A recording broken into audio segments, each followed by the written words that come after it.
I want to talk today a little bit about when to buy a house if you're trying to time the market.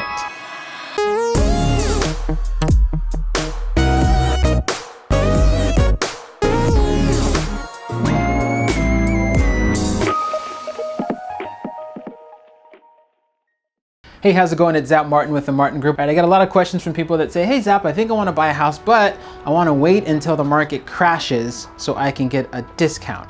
And certainly you can try to do that. It's a little bit of a gamble, but let me talk about what that looks like in reality for most people.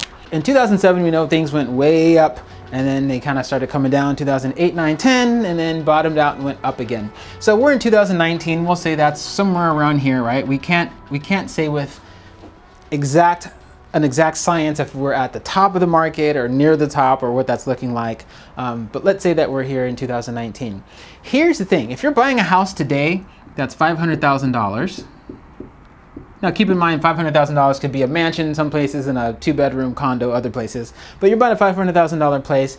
If we're not at the top of the market, let's say the top of the market hits in 2021-ish, right around here, 2021. If you buy now, basically you're buying and locking into a mortgage, if you have a 30-year fixed, right there. So even if the market goes up and does correct and come back down and then goes back up again, basically you're missing this little thing here, which only matters if you were to sell in 2 years. But if you plan on keeping your house for 7, 8, 10, 15, 20 years, like most people do, whether you're gonna keep it because you're gonna live there, or you're gonna keep it because you're going to rent it out, or Airbnb it, or VRBO it, or leverage it for some other asset class income purposes, buying a house now is great. Now let's say that you waited till 2021 and you happen to make the mistake of buying at the actual peak of the market. Here's the good news. I've never had anyone come to me and say, Zap, I bought a house 20 years ago, the worst decision of my life, right? Everybody says, man, I wish I would have bought a house 20 years ago. You know how much they're worth now? So just keep in mind, don't think in 1 to 2 to 3 year chunks for home ownership. You should really be thinking in like 10 to 20 to 30 year chunks, because most people don't buy a house and then sell it 2 years later. And if they do, generally the market's going up. It goes up more often than it goes down.